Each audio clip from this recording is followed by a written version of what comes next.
आज से हजारों साल कबल जजीरा अरब के जुनूबी इलाकों में यमन के गिरदो नवाह में एक शहर आबाद था जिसे सबा कहते थे और वहाँ आबाद लोगों को कौम सबा कहकर पुकारा जाता था।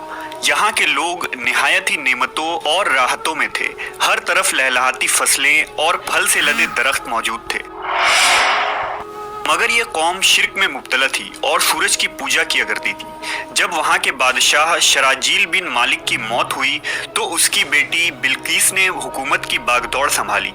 बाज़ मवर्रखीन ने लिखा है कि बिल्कीस के वालिदैन में से एक जिन्नात में से थे, मगर इस नज़रिए की कोई वाज़ेह दलाइल नहीं मिलती। मलका बिल्कीस एक काबिल औरत थी जिसने यमन पर 9 साल निहायत ही खूबसूरती से हुकूमत की। दुनिया के बेशतर इलाकों में जो तिजारत होती थी वो सबाइयों के हाथ में थी। यही वजह थी कि ये कौम निहायत ही दौलतमंद थी। मगर ये वो ज़माना था जब मशरिक से मगरिब तक एक अजीम मोहद बादशाह की ताकतवर हुकूमत और जाहो जलाल का डंका बजता था, जिसे तारीख में सुलेमान इब्न दाऊद के नाम से जाना जाता है। हज़रत सुलेमान अलैहिस्सलाम की हुकूमत दुनिया के बेशतर ममालिक में थी, जिसका दारुल खिलाफा यरूशलेम शहर था। आपको हवा, जिन्नात, चरिंद व परिंद और जानवरों पर हुक्मरानी अता की गई थी। एक दिन का वाक़या है कि हज़रत सुलेमान अलैहिस्सलाम ने दरबार लगाया तो जिन्न व अंस, जानवर और परिंदे सब के सब हाजिर हुए, मगर उनका चहीता परिंदा हुदहुद गायब था। आपने पूछा, हुदहुद कहाँ है? जब वो नज़र न आया तो सुलेमान अलैहिस्सलाम ने फरमाया, अगर वो अपनी गैर हाज़िरी की कोई मुनासिब वजह पेश ना कर सका तो उसे ज़बह कर दिया जाएगा। अभी ये गुफ्तगू हो रही थी कि हुदहुद हाजिर हो गया। पूछा गया, तुम कहाँ थे? हुदहुद ने बड़े एहतराम से जवाब दिया, ए अल्लाह के पैगंबर, मैं उड़ते उड़ते एक ऐसे मुल्क पहुँच गया जहाँ लोग शिर्क में मुब्तला देखे। वो आग और सूरज की पूजा करते हैं। उनकी एक रानी है जिसे वो बिल्कीस के नाम से पुकारते हैं। वो एक बहुत बड़े तख्त पर बैठकर हुकूमत करती है। उसके तख्त में कीमती हीरे जवाहिरात लाल जुमुर्द जड़े हुए हैं और उसके पास तमाम शाही सामान आराइश और नुमाइश के मौजूद हैं। हज़रत सुलेमान अलैहिस्सलाम ने कहा, अगर तुम्हारी बात सच है तो मेरा ख़त उस मलका तक पहुंचाओ ताकि वो शिर्क से बाज आ जाए, और ख़त पहुंचाने के बाद वहां बैठकर सुनो कि वो क्या रद्द अमल इख्तियार करती है, और फिर आकर मुझे खबर देना।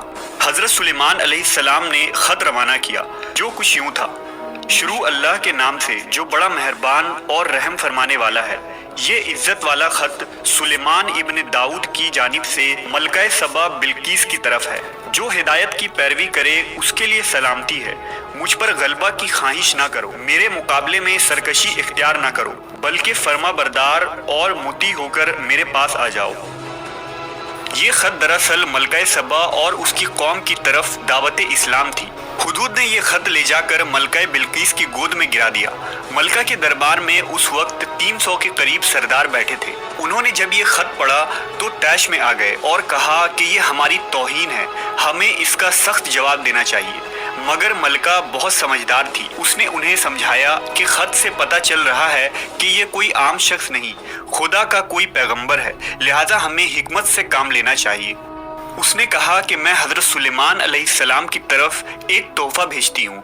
अगर उन्होंने कबूल कर लिया तो वो बादशाह है, मैं उससे जंग करूँगी, लेकिन अगर उन्होंने तोहफा कबूल न किया तो मैं उसकी पैरवी करूँगी, क्योंकि वो नबी है। हुदहुद ये सारी गुफ्तगू सुन रहा था। उसने आकर हज़रत सुलेमान अलैहिस्सलाम को सारी बात बता दी। हज़रत सुलेमान अलैहिस्सलाम ने जिन्नात को हुक्म दिया कि शहर में दाखिल होने वाले रास्ते पर सोने चांदी की ईंटों का फर्श बिछा दिया जाए। रास्ते के दोनों जानिब सोने की अजीबुल खिलकत जानवर खड़े कर दिए जाएं। वुज़रा और अम्माल सल्तनत की तमाम कुर्सियों को सोने का कर दिया जाए। दरबार को हीरे जवाहिरात से मुज़य्यन किया जाए। उधर बिल्कीस ने हज़रत सुलेमान अलैहिस्सलाम के लिए तहाइफ रवाना किए, जिनमें सोने की ईंटें, जवाहिरात, गुलाम, कनीज़े और मलका का एक खत भी था। जब ये तमाम तहाइफ लेकर कासिद हजरत सुलेमान अलैहिस्सलाम के दरबार में पहुंचे और उन्होंने ये सब देखा तो शर्मिंदा हुए। हजरत सुलेमान अलैहिस्सलाम ने मलका के कासिदों से कहा, क्या तुम लोग माल से मेरी मदद करना चाहते हो?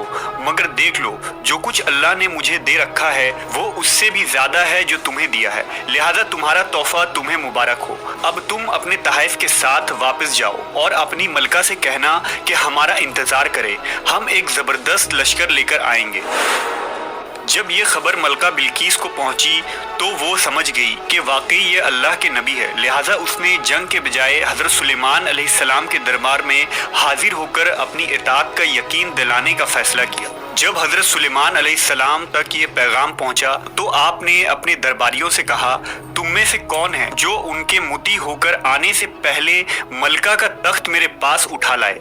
एक देव हैकल जिन ने कहा, आपके दरबार को बर्खास्त करने से पहले मैं उसे ला सकता हूँ, मैं इस काम की पूरी कुव्वत रखता हूँ और अमानतदार भी हूँ। फिर एक और शख्स जिसके पास किताब का इल्म था, उसने कहा, मैं ये तख्त आपको आपके पलक झपकने से कबल ही ला दूंगा। फिर हजरत सुलेमान अलैहिस्सलाम ने उस तख्त को अपने पास रखा हुआ देखा तो पुकार उठे, ये मेरे परवरदिगार का फजल है ताकि वो मुझे आजमाए कि मैं शुक्र करता हूँ या नाशुक्री, और जो शुक्र करता है तो उसका शुक्र उसके अपने ही लिए मुफीद है, और अगर कोई नाशुक्री करे तो मेरा परवरदिगार बेनियाज है और अपनी जात में बुजुर्ग व बरतर है। मुफस्सरीन के मुताबिक वो शख्स हजरत सुलेमान अलैहिस्सलाम का कोई दोस्त था जिसका नाम आसिफ इब्न बरखिया बताया जाता है, और बाज़ ने लिखा कि वो आपका खालाजाद भाई था। कहा जाता है कि उस तख्त की लंबाई 80 हाथ, अर्ज 40 हाथ और ऊंचाई 30 हाथ थी।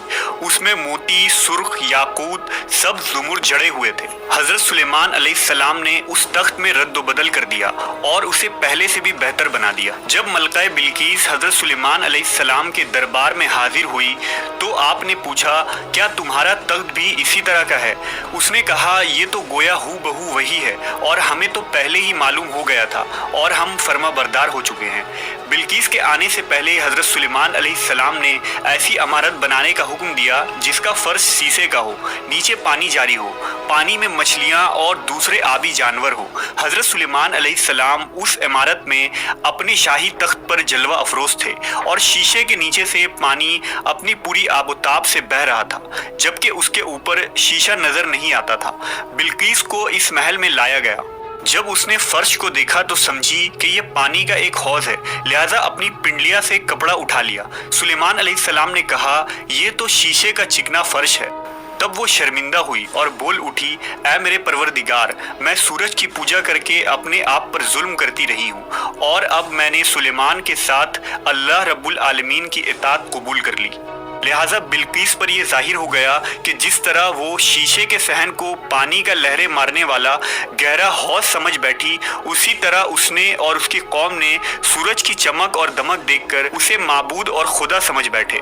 उसे अपनी फाश गलती पर निहायत ही शर्मिंदगी हुई। बाज़ मवर्रखीन ने लिखा कि इस वाक़े के बाद मलका सबा मुसलमान हो गई और हज़रत सुलेमान अलैहिस्सलाम के निकाह में आ गई, जबकि बाज़ ने लिखा कि आपने बिल्कीस को यमन वापस भेज दिया।